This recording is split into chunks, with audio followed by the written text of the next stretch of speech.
Olá, amigos, muito boa noite. O tema já está aí fixado. Vamos começar. Como foi anunciado aí, uma live para falar sobre comportamento. Boa noite, Geneide. Boa noite, Hugo. Boa noite, Flavinho. Mais um sábado aí para a gente bater esse papo com essa live. Mais uma vez, muito obrigado. Eu que agradeço. Começamos aí. Você, meu presente, que a gente aí poder bater esse papo, levar um pouco mais de reflexão nesse sábado. Né, assim, a segunda-feira que é o dia do arrependimento, né, Flavinho? Sábado a gente ainda dá para salvar. Mas obrigado, viu? Mais uma vez. Eu que agradeço, eu que agradeço. Sempre bom, sempre bom. Eu acho que as pessoas que se interessam por temas e que estão de alguma forma conectados com as redes aí, as suas, as minhas, e que de alguma forma se sentem atraídas por temas de comportamento, de repente vêm e conseguem acompanhar o conteúdo, conseguem assimilar alguma coisa, conseguem inclusive ajudar a gente a enriquecer esse tema, né? Trata-se de um tema de relevância, um tema que é caro para a área de psicologia e de psiquiatria, né? Caro no sentido aqui de valioso, de valorado, né? E que temos muita coisa a dizer, né? Só a guisa de introdução inicial. Boa noite, Aline. Boa noite, Wellington Balbo, querido amigo, e tantos outros que estão aí. Boa noite, Gisele, Bruna, Naara, Miriam, as pessoas que estão entrando. Se eu esquecer de alguém, me perdoem, viu? Boa noite, Luiz. Boa noite, Milu Braga, todos aqueles que estão entrando, porque certamente eu acabo perdendo alguém aí. Então, meus cumprimentos a todos. Hugo, só a guisa aqui de introdução teórica, quando a gente fala de transtorno de personalidade ou da personalidade, né, o termo transtorno da personalidade é a expressão que é mais usada no Manual Diagnóstico Estatístico da Associação Americana de Psiquiatria, né?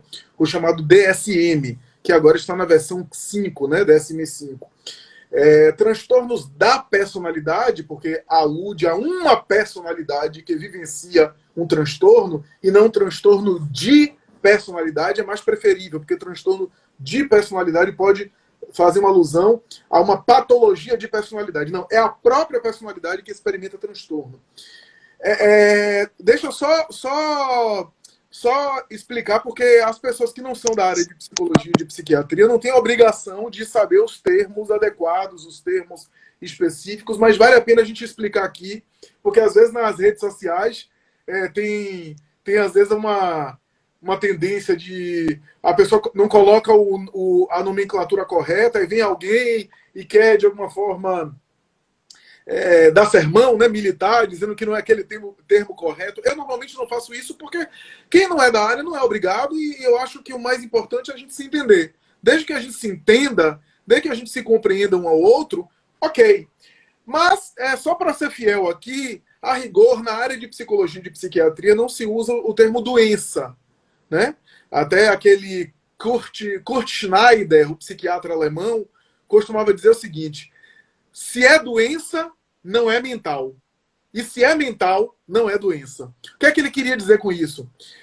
O termo doença mental é um termo que é evitado, porque, primeiro, que a expressão doença está associada a uma experiência biológica, uma experiência da vivência mais da medicina, que compõe injúria biológica. Então, tem isso. Depois, que o conceito de doença está associado a um quadro que tem uma causa, que você sabe como é a evolução dele, e você conhece mais ou menos o prognóstico. Isso é doença. Então, eu tenho uma infecção, eu sempre uso esse exemplo, eu tenho infecção de garganta, se eu tenho infecção de garganta é porque tem uma bactéria, né? Tem bactéria. Então, eu sei como é a infecção, sei qual é a causa, a bactéria, sei o que é que ela faz, qual é a evolução do quadro, e eu sei como é que faz para tratar ela e para ter um prognóstico daquilo. Tomo um antibiótico, mata a bactéria, e aí eu volto ao estado inicial antes de eu ter a doença. Na área mental não é assim.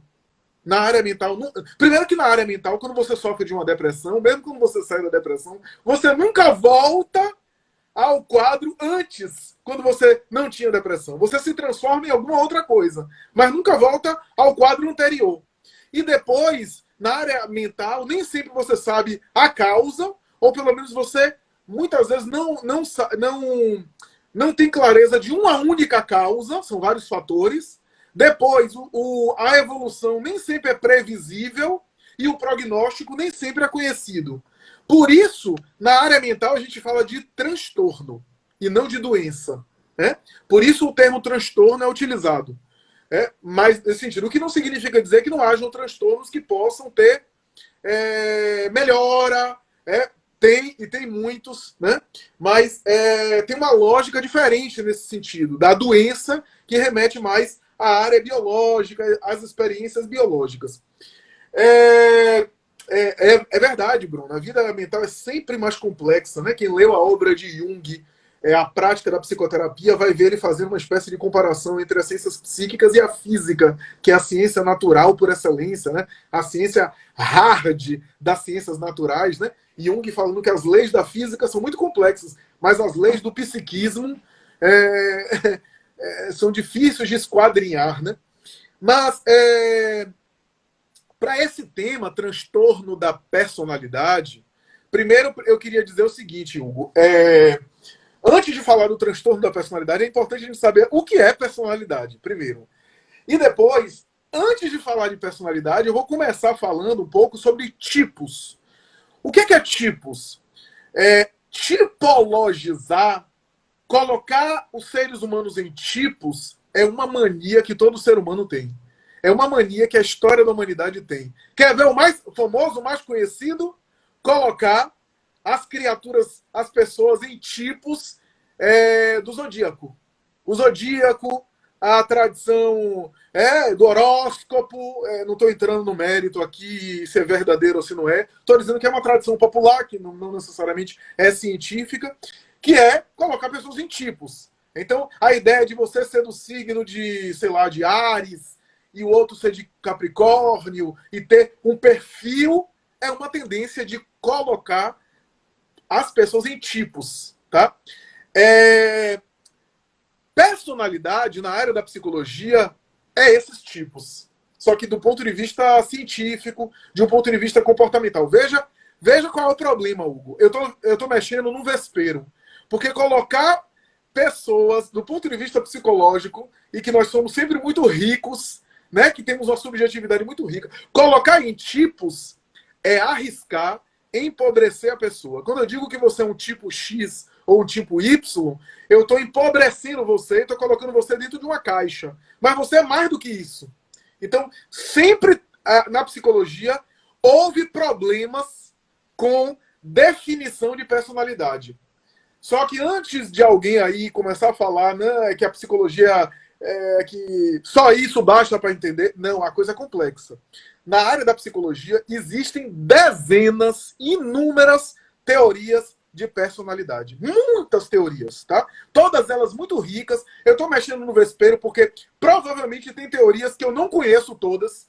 Eu não conheço todas, porque é muito vasto. Nem sei se algum psicólogo conhece todas as teorias de personalidade. Talvez algum psicólogo que trabalhe com teorias de personalidade, talvez algum professor que ministre alguma disciplina de teoria de personalidade, mas são tantas teorias de personalidade que é difícil a gente aqui reduzir e vai ser difícil a gente aqui falar sobre tudo. Não vai. Já estou adiantando que não vai. Eu estou fazendo um recorte aqui. Mas o que é que a gente precisa saber, antes de tudo, é o que é personalidade. Personalidade é aquele conjunto de características minhas que predominam em mim, ou seja, conjunto de elementos que são mais fortes em mim e que fazem o meu jeito. O meu jeito, o meu estilo, sabe o jeitão, o jeito de cada pessoa, aquilo que se chama de temperamento. Temperamento é uma expressão que é muito usada em filosofia e também no senso comum. O temperamento da pessoa. Isso é o que, de maneira muito simples, eu estou colocando aqui, isso é o que nós chamamos personalidade. Então, personalidade é aquele conjunto de elementos mais fortes em mim, que predominam em meu funcionamento e que configuram o meu modo de ser, o meu modo de funcionar. E esse modo de ser, o modo de funcionar, é aquele com o qual eu sou conhecido socialmente. Então, quando eu vou falar de Hugo, eu falo, não, Hugo tem esse jeito de ser, tem esse temperamento, tem essa forma de ser. Isso daí é personalidade. Tá? Grosso modo, eu estou resumindo bastante, simplificando bastante, grosso modo, personalidade é isso. Tá? Aqueles elementos que são mais predominantes, é isso mesmo, Aline, que são mais recorrentes, e que predominam ali fazendo uma espécie de estrutura psíquica com a qual eu sou conhecido. Então, exatamente, Aline. Então, sei lá, sem entrar no mérito, mas a pessoa é duas caras porque é de gêmeos, ou não é confiável porque é de escorpião, enfim, ou é apegada demais às coisas porque é de Capricórnio, enfim. E aí tem variações. Eu não sou estudioso da astrologia, né? Que é uma experiência considerada por muitos pseudocientíficas, outros que têm fundamentação científica. Tem colegas meus que dizem que há uma área da astrologia que tem fundamentação científica, eu não sei. Pois é, Bruna, os arianos, né? Mas veja, é isso que eu não tenho um domínio para falar. Eu fico brincando com alguns amigos que são meio fãs de astrologia, dizendo o seguinte, que Hitler era de Áries e Chico Xavier também. Agora, como é que você vai resolver isso? Não sei. Ambos eram de Áries. Um nasceu no dia 2 de abril e o outro, se não me falha a memória, dia 3 ou dia 1º de abril, enfim. Então, como é que vocês vão resolver isso? Eu não sei. Bom, se os historiadores e os teólogos têm razão, Jesus Cristo não nascendo em dezembro, segundo os melhores estudiosos, né? Provavelmente ele nasceu final de março, começo de abril, então Jesus seria de Áries também. Então, como é que a gente vai, enfim... Mas isso é só uma digressão aqui para a gente não fugir do tema, né? E eu não sou de Áries, não. Não estou defendendo Áries, não, pelo contrário. Mas foi só um exemplo que surgiu aí no bate-papo. Há uma tendência, portanto, em tentar entender o ser humano, o comportamento humano que é complexo, através dos tipos. É uma tendência. O que é que predomina nas pessoas? O que é que faz as pessoas, de alguma forma, se ligarem em algo em comum? Afinal, se a gente trata em algo de ciência, algo na ordem da ciência, é algo que, de alguma forma, tem algo em comum que a gente pode reproduzir, né? Mas, na área da psicologia, a gente está lidando com a área da ciência que estuda aquilo que tem de subjetivo em cada pessoa. Aí que tem um problema, né? Mas, enfim, o que é personalidade? São esses conjuntos de elementos que predominam em nós, e que fazem a gente se comportar. Então, a gente pode dizer, não, Hugo tem aquele jeito mais tímido, mais retraído. É o jeito dele. Isso é personalidade. Hugo pode se esforçar e, em alguns momentos, ser mais expansivo? Pode. Mas se ele tem um jeito mais tímido, mais retraído, é personalidade. Não, Hugo é aquela pessoa que chega e começa a dialogar mesmo com pessoas estranhas, faz amizade fácil. Isso é personalidade. Isso é personalidade. É uma característica. Então, ou então, não, aquela pessoa tem é mais exaltada, é mais sensível, leva as coisas mais para si, às vezes explode com mais facilidade. Isso também pode ser uma personalidade. Então, a personalidade é esse jeitão nosso de ser. Nas teorias, tem muita teoria de personalidade, Hugo, mas a teoria mais famosa, talvez, é a teoria de Carl Gustav Jung, o psiquiatra suíço, o famoso tipos psicológicos, a tipologia junguiana, né? Eu tenho certeza que muita gente conhece a tipologia junguiana sem saber, porque ela se tornou muito popular, inclusive é aplicada em RH, em empresas. Quer ver uma coisa? Quando eu falo extrovertido ou introvertido, isso é da teoria junguiana. Ou então aquela pessoa que é mais pensamento, aquela pessoa que é mais sentimento, aquela pessoa que é mais intuição, aquela pessoa que é mais sensação. Eu não vou aqui aprofundar muito a teoria dos tipos psicológicos de Jung, que pode ser uma live à parte só dela. Mas o que eu queria concluir no meu comentário é o seguinte. E quando o nosso jeito de ser está causando sofrimento na gente ou sofrimento no próximo, Isso é o que a gente chama de transtorno da personalidade. Ou seja, o jeito nosso, o nosso jeito de ser é o nosso jeito. Está causando sofrimento, está causando perturbação, está causando angústia, está causando ansiedade, desgaste em mim e ou no outro. Ou seja, o meu jeito de ser é disfuncional. O meu jeito de ser causa prejuízo para mim e para as pessoas perto de mim. É isso que a gente chama de transtorno de personalidade. Uma coisa importante, não tem criança com transtorno de personalidade. Não se diagnostica. Por quê? Por uma razão óbvia. Na criança, a personalidade está se formando. Então não dá para fechar um diagnóstico de personalidade, ainda que haja traços, não dá na infância, porque a personalidade está se formando. Geralmente, o diagnóstico de transtorno de personalidade é recomendado fazer e aparece na vida adulta, no início da vida adulta, e em alguns casos mais raros, às vezes aparece na adolescência.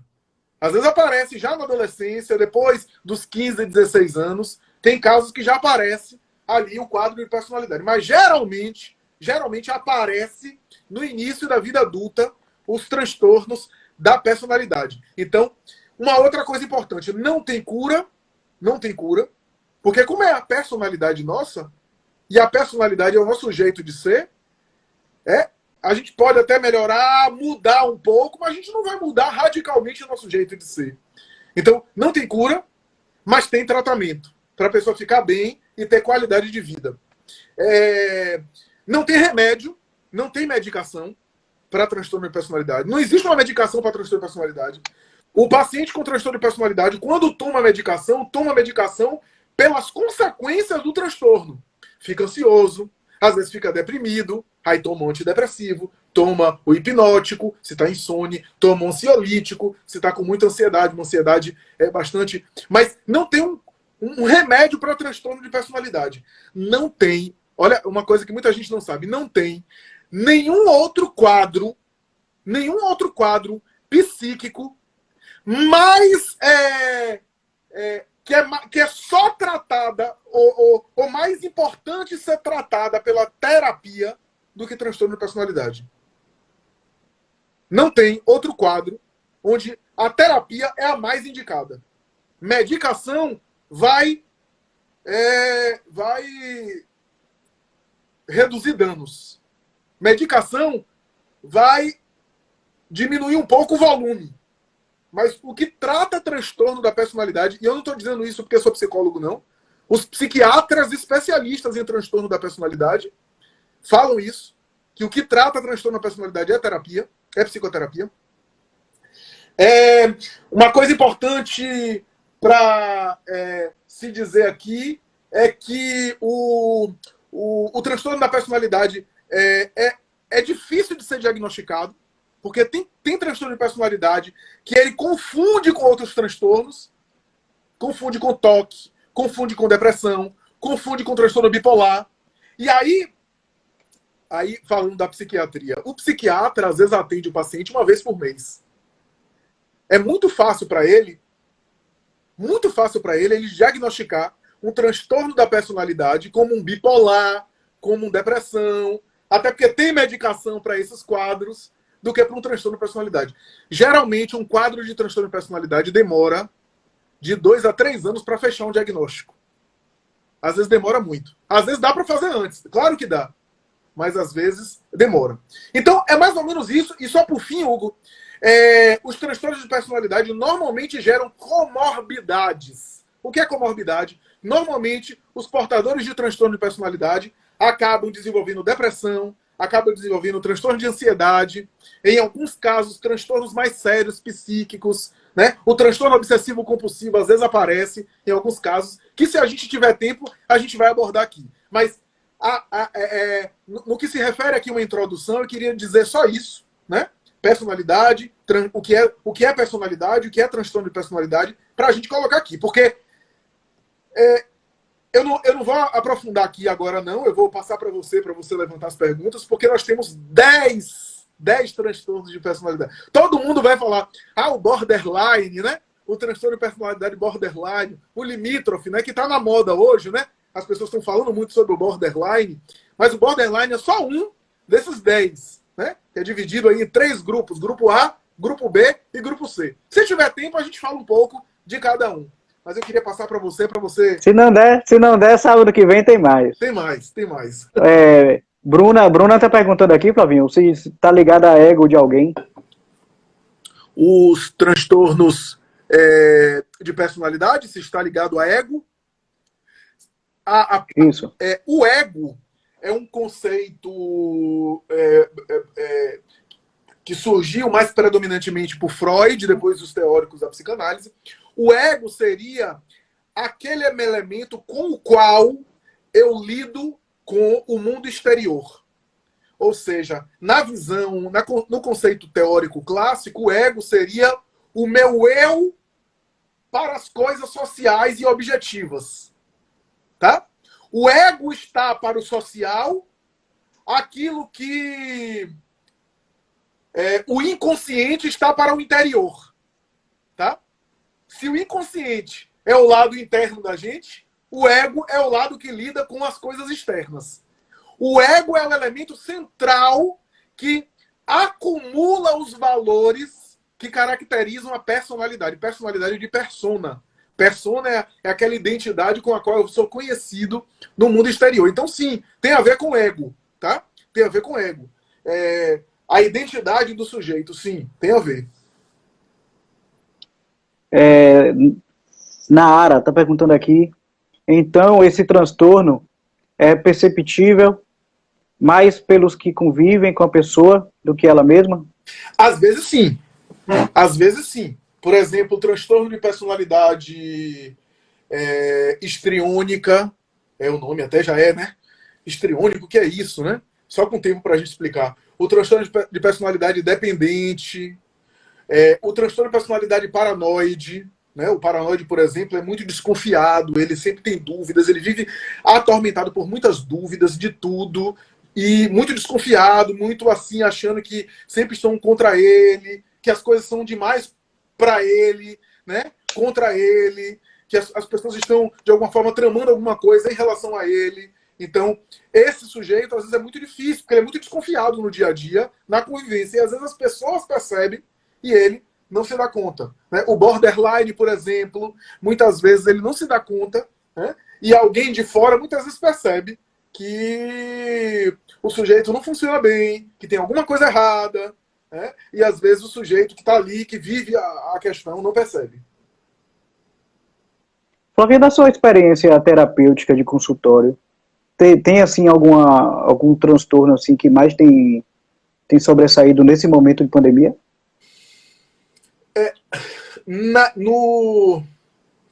Na pandemia, especificamente, não. Porque, veja, Hugo, os transtornos de personalidade são mais estruturais. A nossa personalidade vai se formando ao longo da nossa vida, especialmente na infância, os valores que a gente assimilou, consciente ou inconscientemente, né? Aqueles símbolos culturais, símbolos emocionais que eu fui internalizando e foi formando a estrutura psíquica minha. É isso que forma a minha personalidade. Então, os transtornos de personalidade, acredita-se, embora... Deixa eu falar uma coisa aqui para vocês. Muita coisa a gente não sabe ainda de transtorno de personalidade. Muita coisa a ciência psicológica tem questões ainda não resolvidas a respeito do transtorno da personalidade.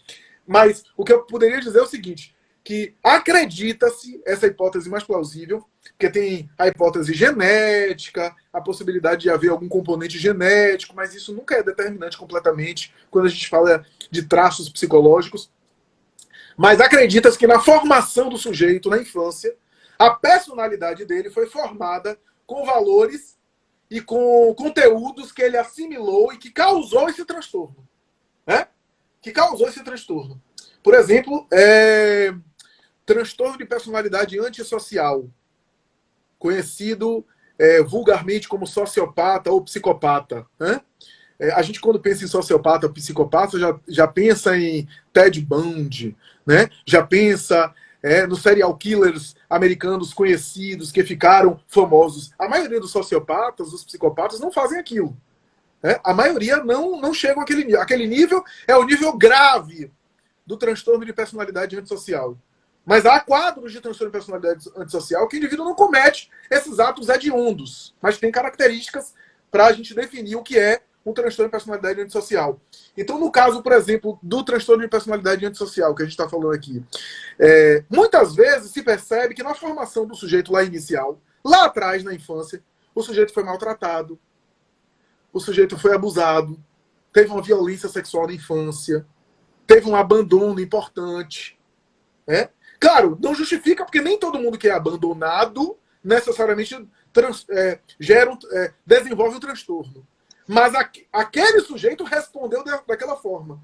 Ele recebeu e fez a leitura do abandono de uma forma que depois acabou produzindo um transtorno da personalidade. Então, o transtorno da personalidade a gente fala em algo que foi formado ao longo dos anos.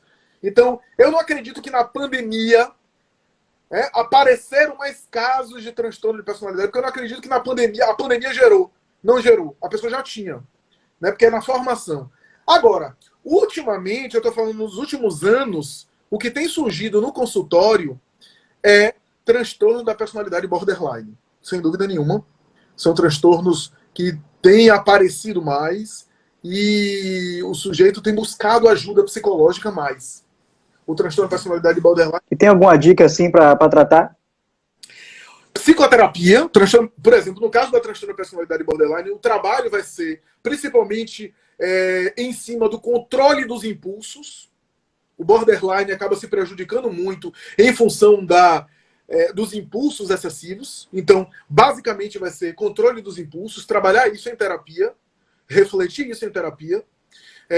Muita gente que convive com borderline, às vezes, por conta da hiperatividade emocional do paciente borderline, as pessoas dizem, oscila demais, não aguento mais, minha vida é inferno.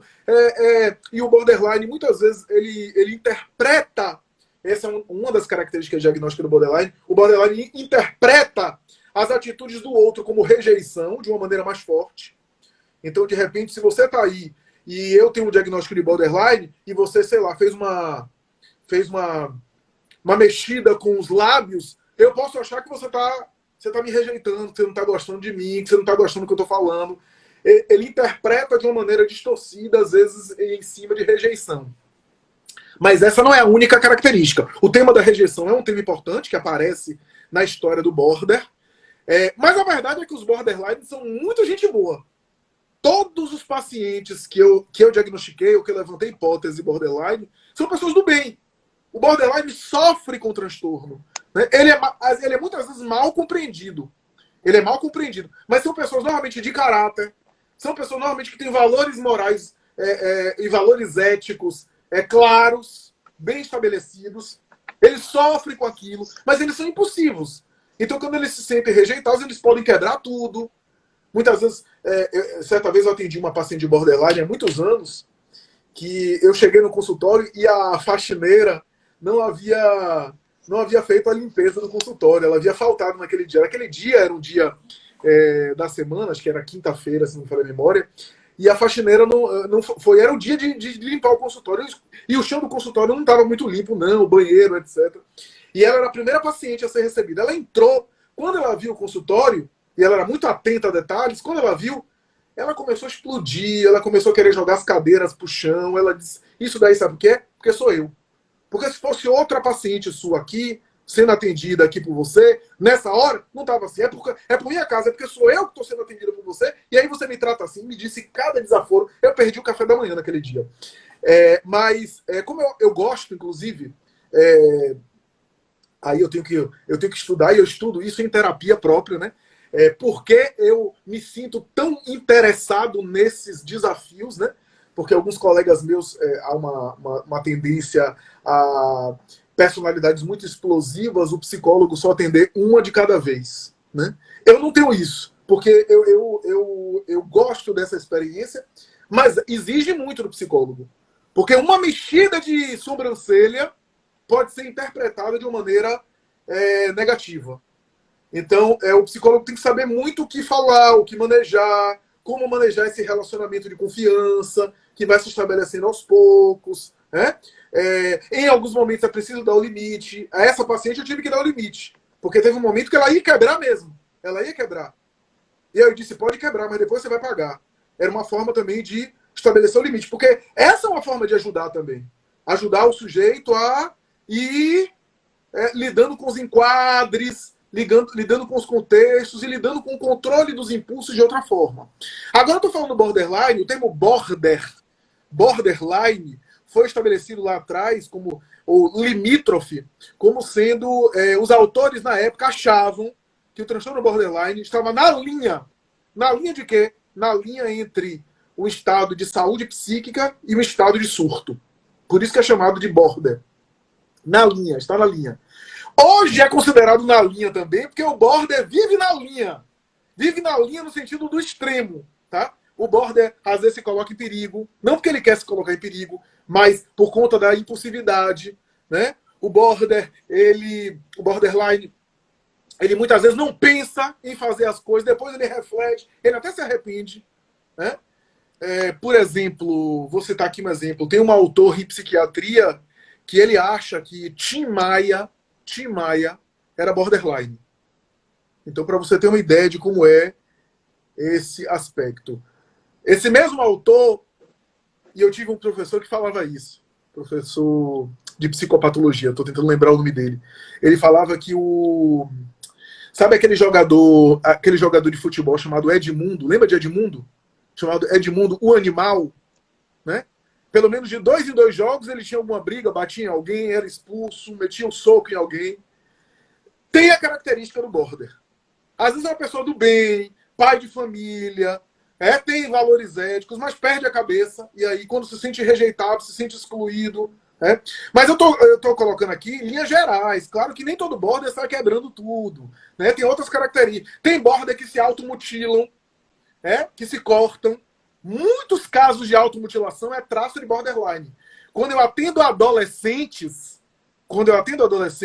que têm automutilação, eu fico atento para a possibilidade de um diagnóstico de borderline estar se formando ali.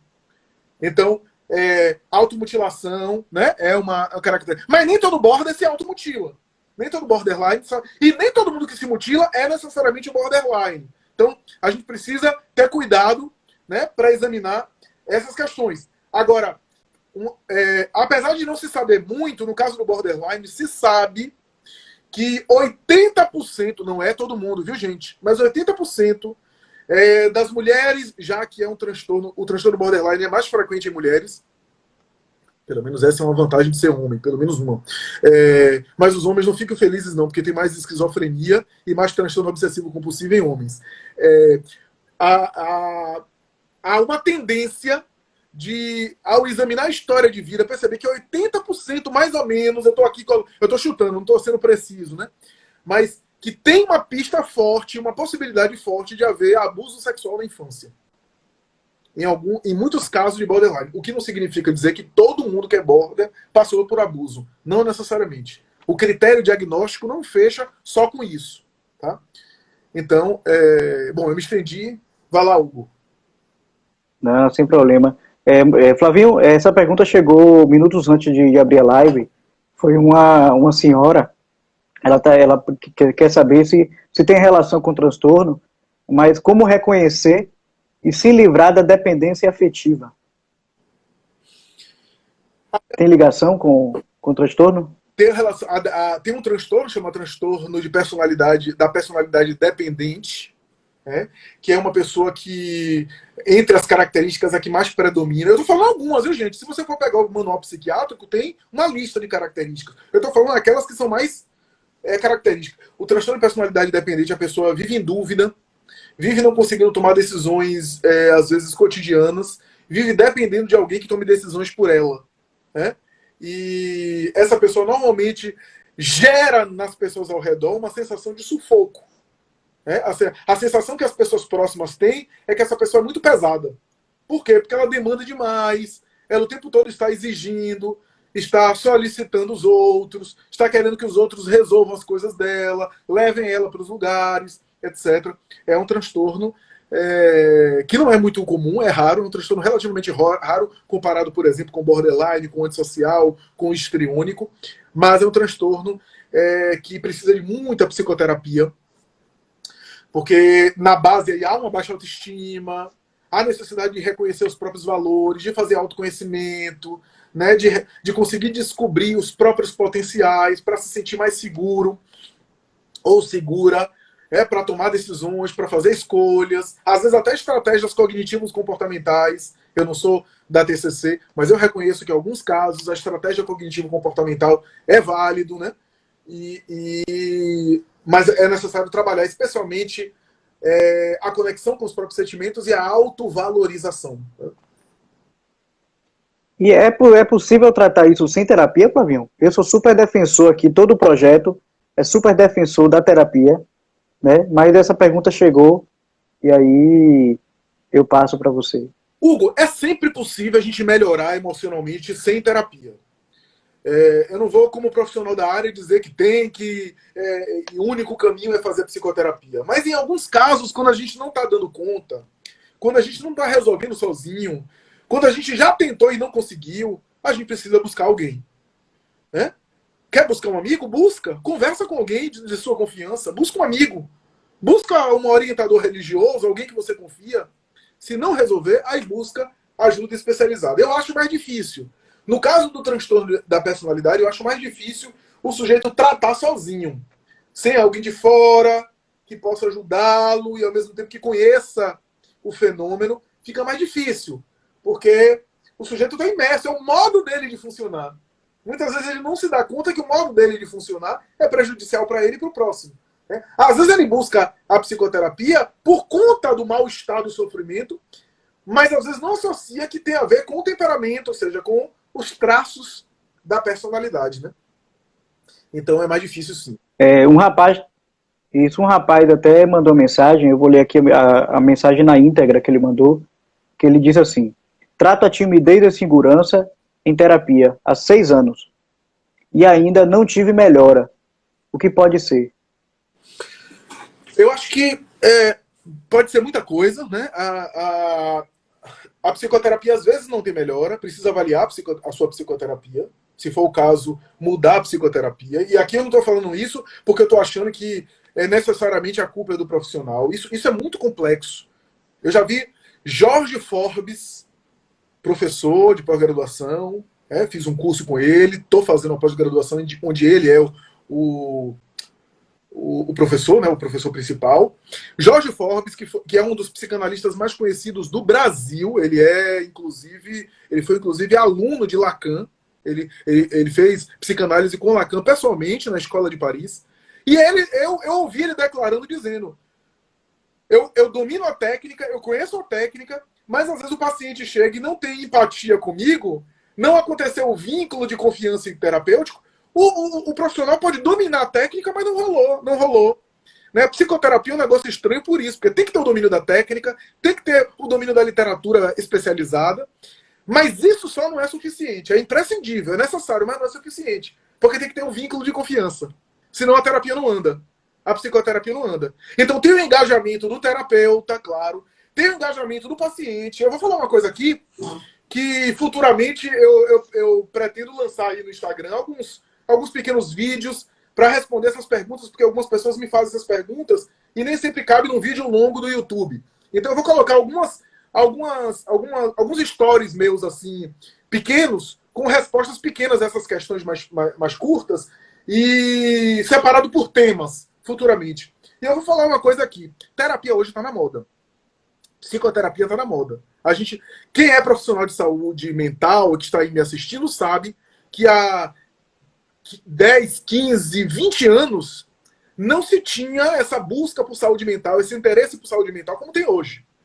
Como não tem hoje. Quem já trabalhava na área nessa época sabe do que eu estou dizendo.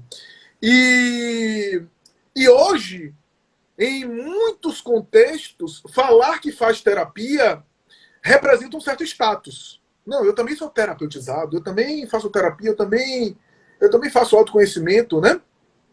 Eu acho que até pega bem no Tinder, né? Acho que até para você pegar alguém, né? Até para você conseguir, sei lá, né? Um encontro amoroso sexual, pega bem você falar: não, eu faço terapia, meu terapeuta falou isso. É super interessante. Só que o fato da pessoa... Tá medicado, né? Só que o fato da pessoa só fazer terapia não garante totalmente a pessoa estar se trabalhando.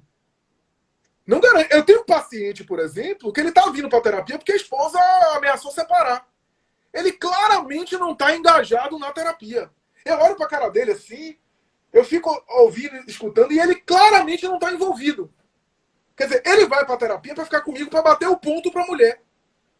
Na última sessão, eu disse isso para ele. Eu disse, eu estou percebendo que você vem aqui para estar aqui comigo, para conversar aqui comigo, mas no fundo porque a sua esposa insistiu, não é? Porque se não fosse, você nem estaria aqui. Ele deu risada. E reconheceu. Quer dizer, como é que rola psicoterapia assim? Como é que rola psicoterapia se o sujeito não se engaja? Então, eu posso estar fazendo terapia justamente para não pensar. A esposa pressionou o juízo, ameaçou separar, disse assim, não dá, não tá bom, você vai ter que fazer alguma coisa, busca uma terapia. Aí ele busca terapia para dizer, estou fazendo terapia, pronto, para a esposa deixar ele em paz. Olha só. Então, não é só necessariamente estar em terapia. Não estou dizendo que é o caso aqui. O caso que você me citou aqui é um caso que a pessoa está tratando ansiedade, está tratando insegurança, ainda não resolveu. Tem que avaliar a terapia, tem que avaliar o engajamento, tem que avaliar o quadro, né? O quão grave é, né? Às vezes a terapia demora mesmo, sabe por quê? Respondendo aqui a pessoa que eu não sei quem é, né? Mas às vezes demora mesmo, sabe por quê? Porque às vezes a insegurança e os traços de ansiedade que você tem foram traços que foram estruturados ao longo dos anos. Em conteúdos que você foi assimilando na infância, né? Em relações, muitas vezes, que você foi estabelecendo lá na infância e que foi, de alguma forma, criando a sua percepção de mundo. Então, às vezes, chegar no ponto gatilho que está causando essa ansiedade toda, não é fácil. Não é fácil. Não é tão simples assim. E por isso a psicoterapia demora mesmo. E é para demorar mesmo. Eu vejo muita gente com pressa ou tomando atalhos que não vai resolver. Porque, veja, se você tem uma ansiedade que foi formada durante anos, você quer que a psicoterapia solucione traços muito fortes, estruturados em você em alguns meses? Muitas vezes não vai, porque chegar no ponto ali, o ponto que você assimilou, que você desenvolveu como forma de funcionar, como percepção de vida e de mundo, e que foi formado na sua infância, às vezes de maneira inconsciente, que você não sabe, muitas vezes não é fácil para o profissional chegar lá com você, né? Então, isso não quer dizer que eu estou aqui dizendo que a pessoa deve passar 10 anos em terapia e não trabalhou nenhum sintoma, não viu nenhum tipo de resposta. Precisa ver isso também. Precisa rever isso também, precisa olhar para isso, né? Mas muitas vezes tem quadros, tem traços nossos que a gente vai melhorando aos poucos mesmo. Aos poucos, né? E a gente precisa estar engajado na terapia. Mas, se você está vendo que a coisa não está andando, não está rolando, não está tendo o resultado que você espera, pode mudar de terapeuta. Não tem nenhum demérito para o terapeuta em relação a isso. É processo. Os terapeutas lúcidos sabem que não tem nada de pessoal. Não, chega um tempo, vamos trocar. Aí a pessoa busca outro terapeuta, outra terapia.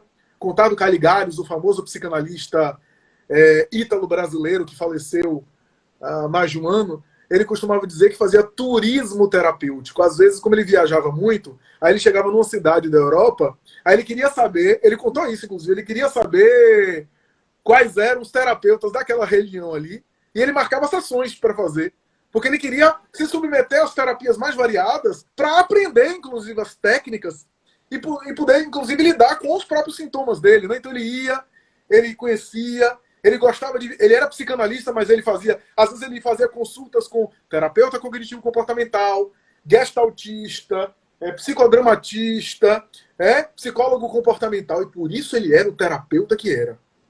O terapeuta com T maiúsculo que era, né? Porque ele se permitia esse trabalho em relação a ele mesmo, né? Então, não é simples, né? Não é simples. Mas vai lá, Hugo. Bruna perguntou aqui, Flavinho, se não existe uma romantização da terapia. Existe uma romantização da terapia. Existe a romantização pior que eu acho da terapia é o seguinte: eu vou para a terapia para o terapeuta tirar da cartola de maneira assim mágica, eu nem preciso falar nada, e ele vai de repente tirar da cartola e dizer qual é o meu problema, né? Essa é a pior romantização. Porque o terapeuta não tem bola de cristal, o terapeuta não tem poderes mágicos, pelo menos eu não tenho. E o terapeuta vai trabalhar em cima daquilo que o paciente colabora com ele e daquilo que o paciente reflete. O paciente também vai chegar lá refletindo em conjunto. O terapeuta acompanha, daí acompanhamento, né? Acompanha. E vai, de alguma forma, com o próprio paciente, tentar ver um outro caminho, né? Tentar repensar, né? Tentar ajudar o paciente a dar um outro sentido. Eu sempre digo que a palavra ressignificar é muito usada, mas nem sempre muito entendida. Ressignificar, eu acho uma das coisas mais importantes do ponto de vista psicológico. Porque ressignificar não é necessariamente você mudar o passado, não é necessariamente você mudar a sua história, que já correu, mas você olhar para a sua história e olhar para você mesmo de um outro modo faz toda a diferença. Faz toda a diferença. Né? Então, eu acho que isso é importante a gente considerar, né, que a romantização da terapia também é achar que Lacan costumava dizer, né, que às vezes a neurose é só trocada de uma neurose para outra, né? O que é que ele queria dizer com esse pessimismo típico de Lacan, né? Ele dizia que as coisas são trabalhadas, mas você não vai mudar a sua personalidade. Você não vai tratar a ponto de Hugo deixar de ser Hugo e se tornar uma outra pessoa totalmente diferente. Não, a gente vai trabalhar no campo emocional que você apresenta, nos traços que você tem, o que é que pode melhorar, o que é que pode modificar para você ser melhor com você mesmo dentro daquilo que você é. E não inventar uma pessoa que você não é. Né? Então, a romantização da terapia também passa por isso. Tem uma certa romantização nesse sentido, uma expectativa, às vezes, nesse sentido. Uma outra romantização da terapia é o seguinte, a depender do meu transtorno, por exemplo, o transtorno de personalidade, a gente falou no início da live, não tem cura. Não tem cura para transtorno de personalidade.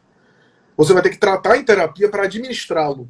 Né? Não tem nem medicação para transtorno de personalidade. Por isso que eu disse no início que se existe um quadro, que é um quadro que é tratável pela psicoterapia, e é o quadro que a psicoterapia é mais necessária, é o quadro de transtorno de personalidade.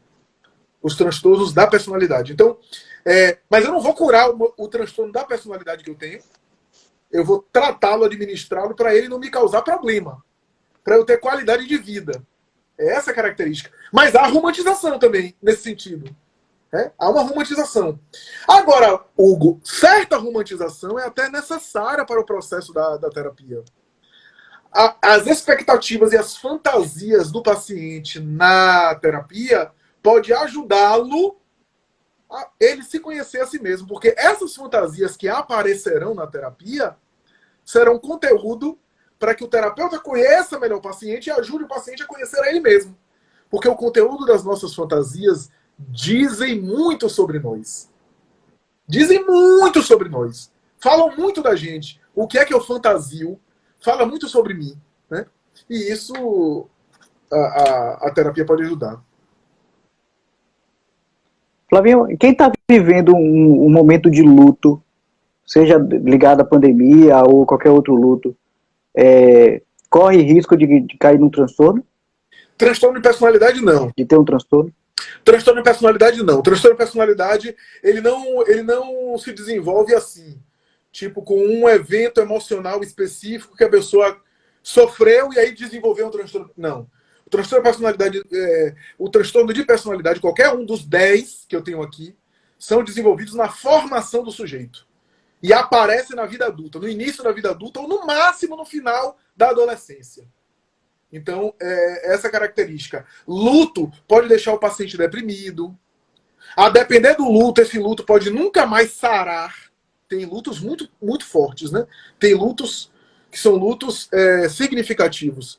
Pode ser que determinados lutos nunca mais seja totalmente eliminado, né? Um luto de uma morte de um filho pequeno, por exemplo, uma morte violenta. Possivelmente aquela falta sempre vai existir, uma certa falta. Né? Freud dizia que o trabalho com o luto é transformar o luto tão pequenininho que caiba no bolso. Você bota no bolso e leva com você. A falta do ser querido vai continuar. Mas você trabalhou tanto que você consegue carregar consigo. E até ser uma pessoa melhor a partir daí. Apesar dele ser profundamente pessimista, né, em relação ao ser humano no sentido romântico da palavra, né, mas Freud, no trabalho Luto e Melancolia, que a gente já abordou em uma live, fala sobre isso. Né? Mas é isso. Nara está perguntando aqui se podemos dizer, Nara, se podemos dizer que esses transtornos já seriam inerentes ao paciente. Já seriam inerentes no sentido da vida adulta, que ele já carregava aquilo, ou seja, antes da vida adulta já tinha algum traço não manifestado. Agora, não se sabe se já seriam inerentes antes da infância, enfim, aí fica complicado falar em vida intrauterina, talvez, na subjetividade, até que ponto. O que as teorias psicológicas falam, abordam, é de que, de algum modo, os transtornos de personalidade surgem na formação do sujeito na infância. Primeira, segunda infância, é que em algum momento o indivíduo desenvolveu. É difícil falar se já havia alguma coisa prévia, alguma espécie de predisposição, como algo genético, né? Como uma estrutura psíquica. É difícil saber. Né? Por exemplo, o transtorno de personalidade antissocial, vulgarmente conhecido como sociopata ou psicopata, a gente sabe que a grande maioria sofreu abusos. Sofreu abuso, sofreu violência na infância. E aí, mais tarde, essa revolta, essa cisão psíquica é devolvida em forma de agressividade e de indiferença em relação aos outros. Deixa eu categorizar aqui um pouco os transtornos da personalidade, só para vocês conhecerem um pouco. O DSM divide os transtornos em 3 grupos. Grupo A, Grupo B e Grupo C. O Grupo A, que alguns autores chamam o grupo dos estranhos. Por que estranhos? Não tem nenhuma crítica aqui, nenhuma coisa pejorativa, não. O Grupo A é composto de 3 transtornos de personalidade. O transtorno paranoide. O paranoide é aquela pessoa que ela é desconfiada, como eu falei, ela tem dúvidas em relação a tudo e a todos, ela vive em dúvidas, e dúvidas em relação a será que estão me traindo? Será que estão armando contra mim? Será que estão contra mim? Ela vive funcionando assim. Então é uma pessoa muito pesada, é uma pessoa que muitas vezes as pessoas ao redor se desgastam com isso, porque ela é cheia de desconfiança e de dúvidas, às vezes por coisas do dia a dia. Paranoide. O segundo tipo desse grupo A é o esquizoide. O esquizoide é o seguinte: o esquizoide é o indivíduo que quer um certo distanciamento das pessoas. Tá? Quer um certo distanciamento, não liga para a família, não tem interesse de formar família, de estabelecer laços, tem interesse de ficar mais distante, de ter um certo isolamento das pessoas, de ficar um pouco assim incomodado com os outros, de ser um pouco indiferente em relação às pessoas. Esquizoide, lembre de esquizofrênico. Não é esquizofrênico, não. Esquizofrenia é outra coisa. Mas tem algumas coisas que lembram o esquizofrênico. Então é esquizoide. Vou dar um exemplo aqui que um autor também de psicologia, de psiquiatria falou. Esse autor falou o seguinte, é uma hipótese, tá? Porque não dá para diagnosticar sem ter o paciente. Sabe João Gilberto? Quem conhece aí o comportamento de João Gilberto, o pai da Bossa Nova, que já faleceu? Né? João Gilberto, para quem conhece a saga dele, sabe, um gênio, intelectual, mas vivia predominantemente isolado. Tem uma piada que diz que João Gilberto ficava com o violão, e assim, com o violão e ficava tocando o primeiro acorde da música O Pato. Lembra do Pato? A música O Pato da Bossa Nova? O Pato. Aí voltava. O Pato. O dia inteiro para achar a nota perfeita, porque ele era muito perfeccionista, né? João Gilberto chegava nos shows, para quem não sabe quem é, chegava nos shows e às vezes ele ficava tão incomodado com as pessoas que ele pedia para desligar o ar-condicionado porque estava fazendo barulho demais e estava atrapalhando ele. Ou então, quando alguém batia a palma, ele falava para calar a boca, porque ele não queria que ninguém batesse palma, não, senão desconcentrava ele. Então, esquizoide. João Gilberto, tudo indica, segundo esse autor, teria pelo menos traços de um transtorno de personalidade esquizoide. Tem um terceiro desse grupo A, que é o esquizotípico. Ó, pense, paranoide, desconfiança. Desconfiança do outro, etc. Esquizoide, distanciamento. Esquizotípico tem um pouco de um e um pouco de outro. Ou seja, às vezes tem um certo distanciamento, às vezes tem uma certa paranoia, às vezes tem uma certa desconfiança, mas ao mesmo tempo que tem algumas características de um e de outro, o esquizotípico, ele é excêntrico. Então ele tem manias muito específicas. Então é aquele povo que conversa com ET, que foi abduzido por outro planeta e agora voltou. Algumas pessoas que estão aí vivendo de luz, que eu acho que essa luz tem gosto de bacon, mas enfim. Então essas pessoas que têm esses comportamentos, que conversam com seres extraterrestres, que são pessoas que se consideram iluminadas na Terra, que vieram em uma missão especial, normalmente são pessoas que têm traços de transtorno de personalidade esquizotípico, né?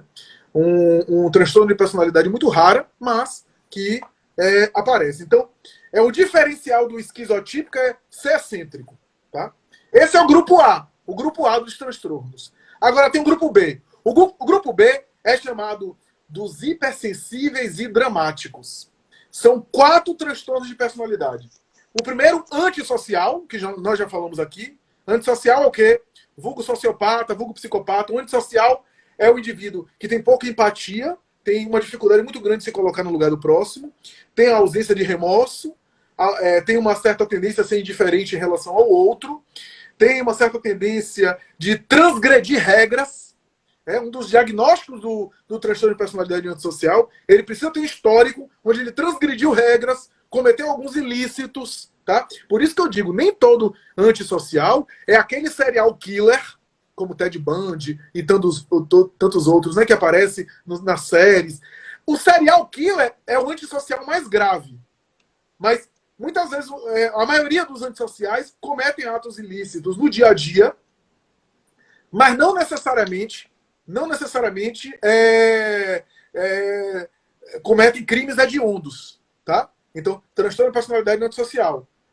Eles tendem a se incomodar com o outro, a ter pouca empatia com o outro, a serem agressivos. Então, esse é o primeiro transtorno de personalidade do grupo B, né? Hipersensíveis e dramáticos. Né? Segundo transtorno de personalidade desse grupo B, borderline, ou limítrofe, que a gente já explicou aqui um pouco, já deu algumas características. O padrão básico é um traço de interpretar o mundo como sendo um mundo que rejeita ele. Um mundo que rejeita ele. Então, há uma tendência a interpretar rejeição. Né? Interpretações muitas vezes catastróficas, muito acentuadas, transtorno de personalidade borderline. Tem um conjunto de sintomas aí. O borderline é o transtorno de personalidade atualmente mais famoso. Todo mundo está falando no borderline, porque tem surgido casos em maior frequência. Né? Um outro transtorno desse grupo é o histriônico. O histriônico se parece muito com borderline. Muito com borderline. Mas enquanto o borderline tem relações intensas, tem relações muito intensas e apaixonadas e curtas, o borderline vive um namoro em um mês, o que alguém viveria em 10 anos, ele vive em um mês. Eles são intensos. E ao mesmo tempo eles não conseguem normalmente manter relacionamentos íntimos. Aí separam, quebram tudo. O borderline, a diferença é que o borderline quebra tudo, mas por conta da rejeição. O histriônico não quebra tudo. Ele não cria uma exaltação nesse sentido. Né? E no caso do histriônico não é rejeição, é atenção. E no caso do histriônico, o histriônico é uma pessoa muito sensível. Eles sentem muito, muito mais do que os outros. Eles se sentem muitas vezes assim, sentindo muito mais. Então, uma coisa que aconteceu com eles têm impacto neles de tal forma que eles sentem aquilo e eles manifestam aquilo de tal forma que normalmente o histriônico, para a família, é chamado de dramático. É dramático. O histriônico tende a teatralizar. Quando eu falo teatralizar, eu não estou falando teatralizar no sentido pejorativo. Tá fazendo teatro, tá fingindo. Não é no sentido de fingindo, não. É no sentido que quando quando eles sentem incomodados com algumas coisas, eles acabam manifestando isso através de uma performance corporal. Através de um gestual próprio, de uma linguagem não verbal. Eles sentem muito mais do que os outros. Eles sentem muito mais. Às vezes uma coisa que para as pessoas de um modo geral é uma coisa incômoda, uma coisa banal do dia a dia, uma coisa... Mas não tem aquela dimensão toda. O histriônico sente. O histriônico vem de histérico. Histeria é uma expressão do século XIX que foi usada pela psicanálise. Histeria não é barraco, não, tá? Histeria é um quadro muito típico, que é o linguajar freudiano, mas o DSM e a Organização Mundial de Saúde usa hoje transtorno de personalidade histriônico. Tem outras características, né? Coisas do corpo, sensações corporais, que são sensações à semelhança de dores que não são físicas, mas que o sujeito sente fisicamente. Transtorno de personalidade histriônica, tá? A histeria do passado tinham dores que não eram dores psicossomáticas. Psicossomática é o seguinte: eu tô estressado e somatizo uma gastrite. Aí quando eu vou no gastro, o gastro percebe que tem uma gastrite e eu somatizei aquela gastrite com... Mas no caso dos traços histéricos ou histriônicos, eu tô sentindo a dor no braço, mas se eu fizer exame não tem nada. No século XIX, Freud e autores descreveram cegueiras histéricas. Só ficava cega de fundo emocional. Não tinha nada oftalmológico, não tinha nenhum problema, cega por um tempo. Né? Paralisias histéricas. Aí eu vou problematizar aqui um pouco. Vou trazer aqui uma outra questão que é interessante. Fibromialgia. Para a leitura psicológica e psicanalítica, a fibromialgia é uma versão moderna, uma versão contemporânea, ou uma modalidade atual da histeria. Porque não existe mais as histerias da época de Freud, que tinha a ver com repressão sexual. Hoje a gente tem uma sociedade que não tem repressões sexuais, a gente vive numa sociedade que não tem aqueles tabus e aquelas proibições do passado. Então, os sintomas da histeria aparecem de uma outra forma. Né? E aparecem, às vezes, dessa forma, com essa natureza, segundo leituras de alguns psicanalistas. Então, fibromialgia seria um exemplo nesse sentido, do ponto de vista psicológico, do ponto de vista psíquico. Porque não é uma dor que se localiza fisicamente, mas o paciente sente. E são dores muito fortes. Né? Então, o termo histérico é um termo que vem de útero, histeria, útero. Daí tem a ver com algo do feminino. Boa parte das mulheres, boa parte dos pacientes de fibromialgia são mulheres, a grande maioria são mulheres, raros homens que têm fibromialgia. O transtorno de personalidade histriônica é predominantemente feminino, mas tem homens também, mas é mais feminino nesse sentido. E o último transtorno desse quadro B, desse grupo B, é o narcisista. Veja que narcisista e histriônico tem algo que é o quê? O narcisista é muito comum o narcisista querer chamar a atenção para si, querer ser valorizado, querer ser aplaudido. Né? É um traço engraçado que o transtorno narcisista não tem no CID. A Organização Mundial de Saúde não considerou um transtorno, mas no DSM e na maioria dos manuais psiquiátricos esse transtorno existe.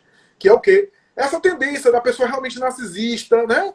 Como a gente fala no senso comum, que quer elogio, que precisa ser elogiado, que precisa que você fale da minha aparência física, ou da minha força, ou do meu intelecto, ou disso, ou da minha, sei lá, de alguma característica minha, eu preciso ser muito valorizado.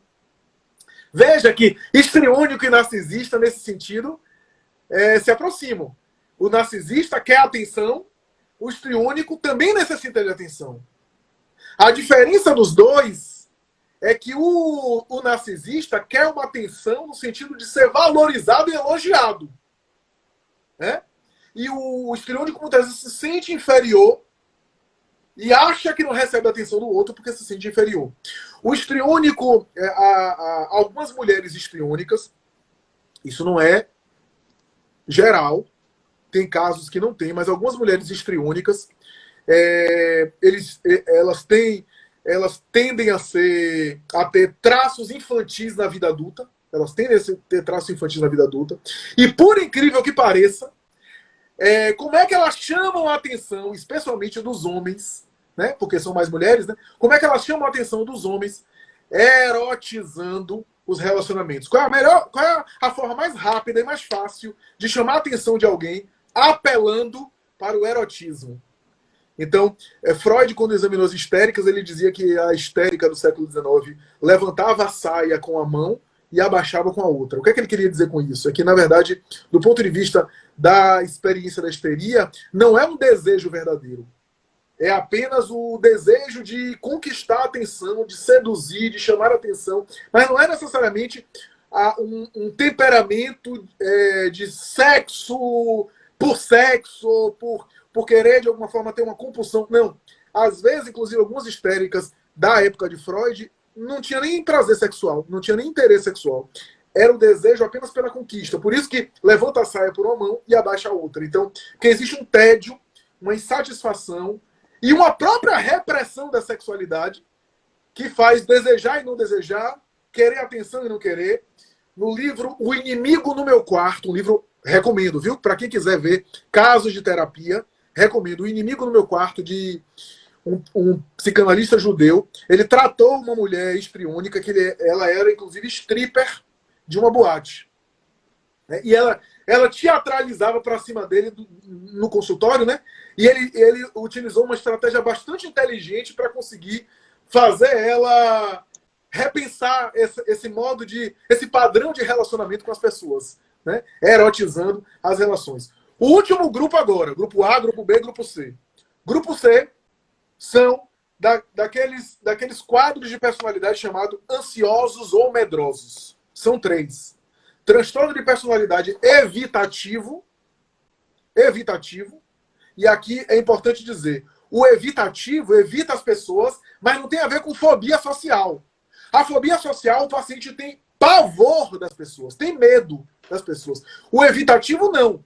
O evitativo, ele evita porque ele tem receio de ser criticado, ele tem receio de que alguém possa... Ele só socializa com alguém, só socializa com as pessoas quando ele tem certeza que vai ser bem recebido. Transtorno de personalidade evitativo. Então é isso. O segundo, transtorno de personalidade dependente, é aquele sujeito que já falamos aqui, né? Não consegue tomar decisões básicas, precisa sempre de alguém, elege alguns mordomos que tomam conta da vida dele, né? Aparentemente parece sempre vulnerável, sem autonomia. E o último, transtorno de personalidade obsessivo-compulsivo. Aqui não é o TOC. O TOC é o transtorno obsessivo-compulsivo. O paciente tem rituais, fica repetindo aqueles rituais e sofre. O transtorno de personalidade obsessiva-compulsiva, muitas vezes ele não tem rituais. Ele não tem esse ritual que ele sofre. Ele tem um manual de instruções. Um manual de instruções de como é a vida. E ele quer impor esse manual de instruções em todo mundo. Então, normalmente, é uma pessoa muito rígida, com traços muito rígidos, né? E ele, com aquela cartilha de visão da vida, ele quer que todo mundo funcione assim. Né? Então, é uma pessoa muito exigente, é uma pessoa muito inflexível, é uma pessoa que, sei lá, se ela cumpre horário, mas não é uma pessoa só disciplinada que cumpre horário. Ela cumpre horário e não tolera que as pessoas não cumpram. Né? Então, é uma pessoa super exigente e que vive esse transtorno que faz mal a ela. Né? Porque exige demais do outro, exige também de si mesmo e vive sofrendo com isso. Então, basicamente é isso. Grupo A, grupo B, grupo C. Grupo A, paranoide, esquizoide, esquizotípico. Grupo B, antissocial, borderline, histriônico, narcisista. E o grupo C, evitativo, dependente e obsessivo-compulsivo. São esses casos. Flávio? Pronto, é só, assim, falaram aí o nome de um político, e agora nessa época de eleição, né, assim, acredito que os transtornos estarão mais acentuados, né, nas discussões políticas, como a gente vê também na religiosa. Isso procede? Não necessariamente transtorno de personalidade, mas saúde mental fica muito prejudicada com duas coisas: redes sociais e polarização política. Duas coisas que na pandemia foi elevado ao quadrado, ao cubo, ao décimo. Redes sociais e polarização política. Duas coisas. Polarização política não. Polarização de um modo geral. Não apenas na política partidária, mas na política no sentido da visão de mundo. Né? Então, isso tem sido muito ruim do ponto de vista emocional, do ponto de vista da saúde. Porque, primeiro que a gente está vendo um debate muito pobre, discussões muito pobres, onde cada um só quer ver aquilo que é falado e que concorda consigo, né? Porque a rede social, Hugo, é uma armadilha muito boa para isso. Se você tem uma visão de mundo, você só vai receber pelo algoritmo aquelas coisas que você normalmente curte. E você vai ir cancelando as coisas que você não concorda. Há uma tendência de você simplesmente ficar naquela bolha, achando que aquilo é visão de mundo, e você não amadurece, não olha. Eu sigo pessoas, e sigo plataformas, e sigo, por exemplo, lives e conteúdos. Nem sempre que eu penso dessa forma, para aprender. Para aprender. Eu vejo conteúdos que eu não concordo para aprender o argumento do outro, o ponto de vista do outro. E a rede social não facilita nisso. Eu acho que é importante a gente começar a ver coisas que são diferentes um pouco da nossa mentalidade, seja para a gente rever o nosso ponto de vista, seja para a gente continuar discordando daquela visão, mas é válido aprender. É válido aprender. Então, eu acho que carece disso, e isso acaba empobrecendo também a nossa saúde mental. Sim, claro, no momento da conjuntura política, há muitas paixões, né, colocadas em cima da mesa, né, muito discurso de que eu estou no lado daqueles que vão salvar o mundo. Eu, pessoalmente, não acredito nisso. Do ponto de vista político, não acredito. Não acredito em salvadores do mundo. Não acredito. Não tenho paixão e nem desprezo por político nenhum. Eu não tenho nenhuma admiração, nenhum encantamento por nenhuma personalidade política específica. Eu posso votar em alguém, apesar de não concordar tudo com ele. Eu inclusive, acho péssimo a ideia do político não responder nada, né, do político ficar sempre em cima do muro. Então, você pergunta uma coisa do tipo: legalização do aborto, o que é que você acha? Aí o político dá uma resposta que ele não fala nem que sim nem que não. Por quê? Porque se ele falar que sim ou que não, ele perde voto. Ele perde voto. O que é uma pena. Cotas tem argumentos de um lado e argumentos do outro, mas ele não fala, porque senão perde voto. E assim outras pautas. Seria bom a gente ver, e assim, eu posso votar em alguém, mesmo não concordando com tudo dele, né?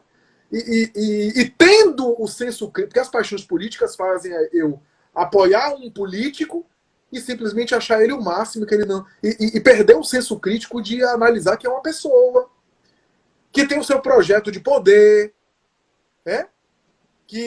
que pode ter ideais positivos, pode até ter algumas crenças ideológicas no sentido de transformação da sociedade, mas também é uma criatura, um ser humano, que tem as suas ambições.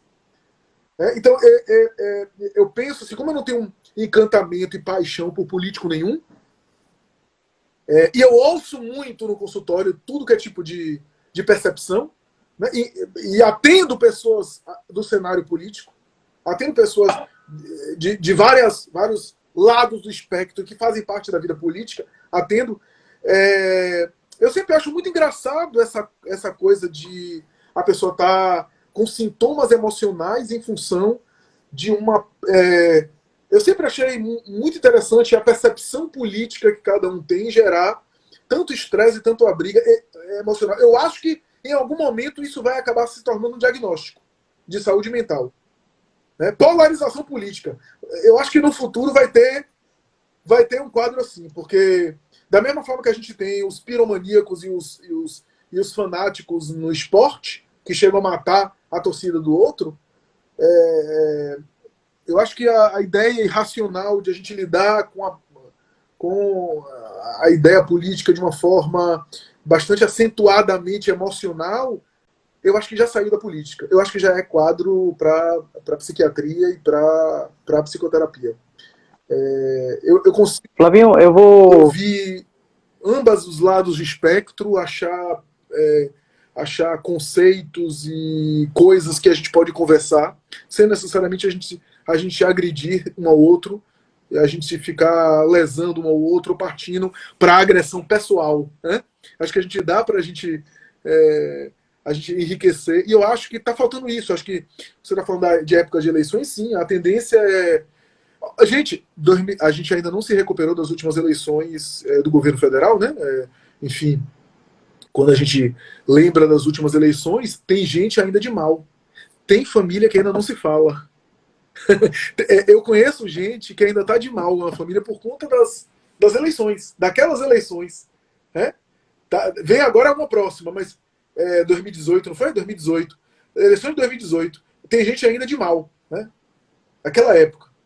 Então, claramente já saiu do ideal político e já caiu para um caso de saúde mental aí. Né? Então, é sempre ruim quando a gente lida com a política com fígado. Né? E é o que mais acontece sem racionalidade. Né? Sem aquilo que seria a prática do possível. A política é a prática do possível. Né?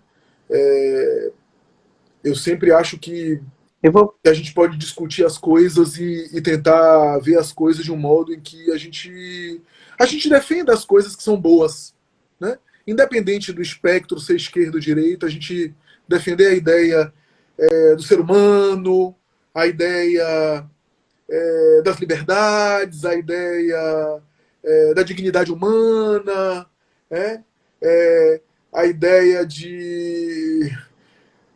da autonomia do sujeito. Eu sempre desconfio, por ser psicólogo, por trabalhar indivíduos, eu sempre desconfio de qualquer tendência de governos de esquerda ou de direita tentar limitar as nossas possibilidades de expressão, de liberdade, de pensar, de agir, de dizer como a gente se comporta, ou como a gente deve conversar, como deve falar. Eu acho que qualquer totalitarismo de esquerda ou de direita começa assim. Né? Em a gente começar a ter alguém dizendo, instâncias dizendo como é que a gente deve falar, se comportar ou agir. Eu acho isso péssimo. Sempre. Né? Eu vou te fazer, Flavinho, a última pergunta aqui de Nahara. Aí você já pode responder e concluir. E partir aí para a conclusão. Ela fala assim, esse do dependente, ele não atinge a maturidade psicológica pelo fato de estar sempre na dependência dos outros?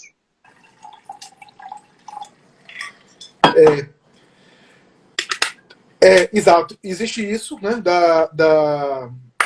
em alguns momentos de traço de imaturidade, mas veja, existem quadros em que a pessoa tem imaturidade, ou seja, tem traços infantis que levou para a vida adulta, e isso faz ela ser incapaz ou ter dificuldade para a vida social adulta. Ok.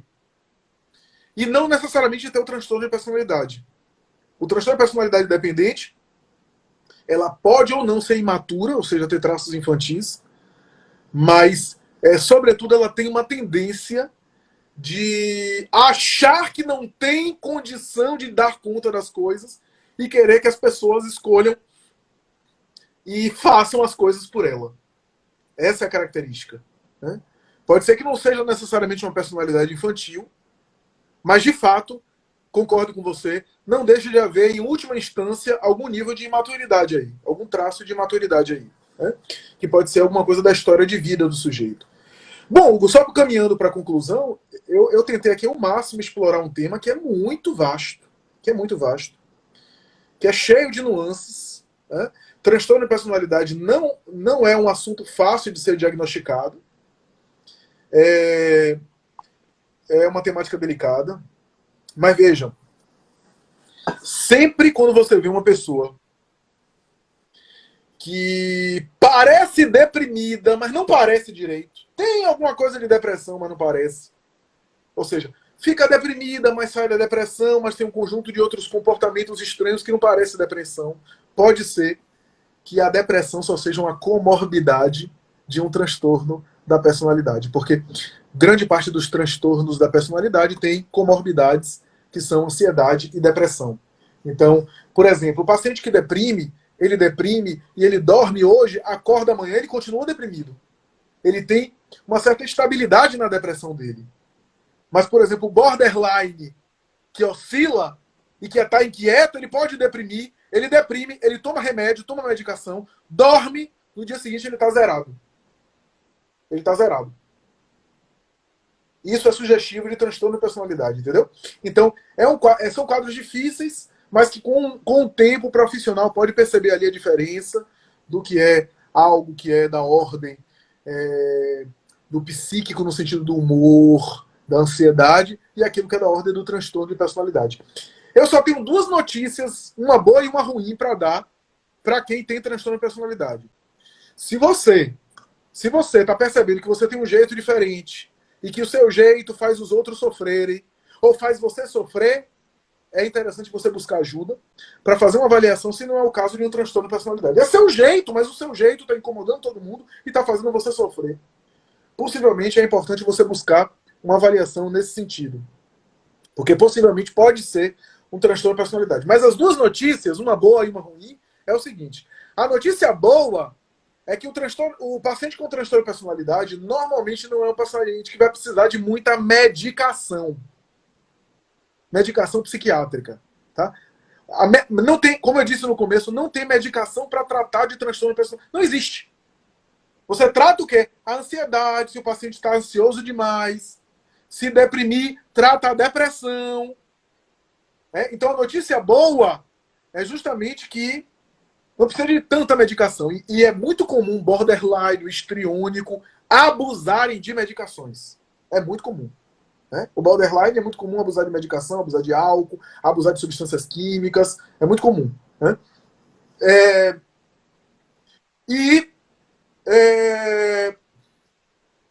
A notícia ruim é que não tem cura.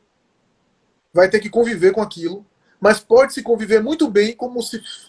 Pode-se conviver com o transtorno de personalidade como se convive com o diabetes que está controlado.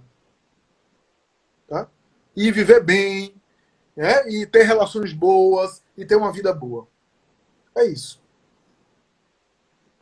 Maravilha. Flavinho, obrigado mais uma vez por essa noite maravilhosa. A gente até estourou quase meia hora de extra aí, mas foi super esclarecedor. Com certeza é um tema amplo.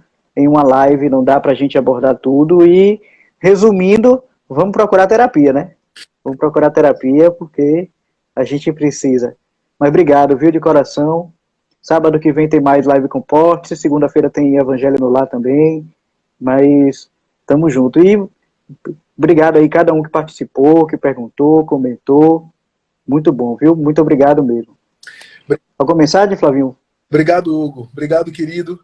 Obrigado a todos vocês que nos acompanharam aí. Depois a gente vai pegar essa live e colocar no YouTube, no canal Analisadamente, e divulgar. Eu sempre acho... Não sei vocês.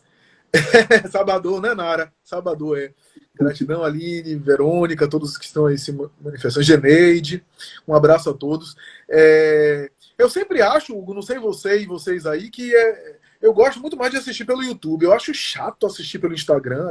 Aqui para nós, me permita. Acho chato assistir live pelo Instagram. Um abraço, querida Maraísa. Acho péssimo. Odeio assistir live no Instagram. Então a gente vai colocar no YouTube para quem gosta e participe lá. Um abraço, Marina. Maria das Graças, um abraço. Um abraço, Kátia. E a gente sempre vai tentar fazer isso, né? Migrar e colocar essas lives aqui também no YouTube, né? É isso, meus amigos. Boa noite. Maravilha. Para todos vocês. Um bom sábado, um bom final de semana para vocês. E até a próxima semana, ok? Um abraço a todos, então. Boa noite, beijo.